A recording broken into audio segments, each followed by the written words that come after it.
2047க்குள் 10 gigawatt அணுசக்தியை உற்பத்தி செய்யும் 5 உலைகளை உருவாக்குவோம். அணுசக்தி சட்டத்தில் இதற்கு தேவையான திருத்தங்கள் செய்யப்படும். உள்நாட்டில் உருவாக்கப்பட்ட 5 சிறிய அணு உலைகள் 2033க்குள் செயல்பட தொடங்கும் என்று நாடாளுமன்றத்தில் மத்திய பட்ஜெட்டை தாக்கல் செய்த நிதியமைச்சர் நிர்மலா சீதாராமன் அறிவித்திருக்கிறார். இன்று மத்திய பட்ஜெட் உரையில் நிதியமைச்சர் நிர்மலா சீதாராமன் பேசுகையில், இளைஞர்கள் முன்னேற்றம், வறுமை ஒழிப்பு, உணவு உத்தரவாதம் உள்ளிட்ட 10 அம்சங்களை அடிப்படையாக கொண்டு இந்த பட்ஜெட் தயாரிக்கப்பட்டுள்ளது.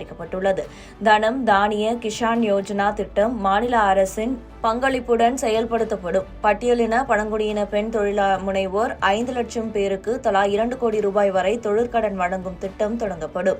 பொம்மைகள் தயாரிப்பில் இந்தியாவை சர்வதேச கேந்திரமாக மாற்ற நடவடிக்கைகள் மேற்கொள்ளப்படும். உட்கட்டமைப்பு முதலீடுகளுக்காக 1.5 லட்சம் கோடி ரூபாய் மாநிலங்களுக்கு வட்டியில்லா கடன் வழங்கப்படும். சுகாதாரம், வேளாண் உள்ளிட்ட 3 துறைகளில் AI மையம் அமைக்கப்படும். ஒவ்வொரு வீட்டுக்கும் குடிநீர் குழாய் என்ற திட்டத்தில் 100% இலக்கை அடைய ஜல் ஜீவன் திட்டம் 2028ஆம் ஆண்டு வரை நீட்டிப்பு செய்யப்படும். பீகாரில் புதிய விமான நிலையம் அமைக்கப்படும். பாட்னா விமான நிலையம் விரிவு செய்யப்படும். அடுத்த 3 ஆண்டுகளில் அனைத்து மாவட்ட மருத்துவமனைகளில் புற்றுநோய் சிகிச்சை மையம் அமைக்கப்படும். இந்த திட்டத்தில் உற்பத்தி குறைவாக உள்ள 100 மாவட்டங்களுக்கு முன்னுரிமை வழங்கப்படும். பருப்பு உற்பத்தியில் தன்னிறைவு அடைய இலக்கு நிர்ணயித்து அரசு செயல்படுகிறது. வேளாண் உற்பத்தியை பெருக்கவும் விவசாயிகள் வாழ்வை மேம்படுத்தவும் பட்ஜெட்டில் முக்கியத்துவம் கொடுக்கப்பட்டுள்ளது. அசாமில் யூரியா உற்பத்தி செய்ய ஆலை அமைக்கப்படும். இந்திய அஞ்சல் துறை மிகப்பெரிய அளவிலான லாஜிஸ்டிக் மையமாக மாற்றப்படும். விவசாயிகளுக்கான கிசான் கிரெடிட் கார்டு உச்சவரம்பு 3 லட்சத்திலிருந்து 5 லட்சமாக உயர்த்தப்படும். இளைஞர்கள் முன்னேற்றம், விவசாயம், வறுமை ஒழிப்பு, உணவு உத்தரவாதம் உள்ளிட்ட 10 அம்சங்களை அடிப்படையாக கொண்டு இந்த பட்ஜெட் தயாரிப்பு. வரி விதிப்பு, நகர்ப்புற மேம்பாடு, கனிம வளம், நிதி மேலாண்மை, மின்சாரம், ஒழுங்குமுறை ஆகிய 6 துறைகளில் சீரமைப்பு செய்யப்படும்.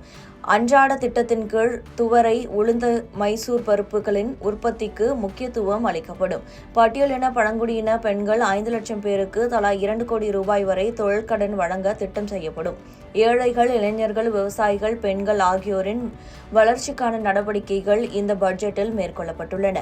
தன் தானியா கிருஷி என்கிற திட்டம் அறிவிக்கப்படுகிறது. குறைந்த உற்பத்தி திறன் கொண்ட 100 மாவட்டங்கள் இந்த திட்டத்தின் முக்கிய இலக்கு நிர்ணயிக்கப்படுகிறது. 2047க்குள் 10 ஜிகாவாட் அணுசக்தி உலைகளை உருவாக்குவோம். அணுசக்தி சட்டத்தில் இதற்கு தேவையான திருத்தங்கள் செய்யப்படும். உள்நாட்டில் உருவாக்கப்பட்ட 5 சிறிய அணு உலைகள் 2033ஆம் ஆண்டுக்குள் செயல்பட தொடங்கும் என்று நாடாளுமன்றத்தில் மத்திய பட்ஜெட் தாக்கல் செய்த நிதியமைச்சர் நிர்மலா சீதாராமன் அறிவித்துள்ளார்.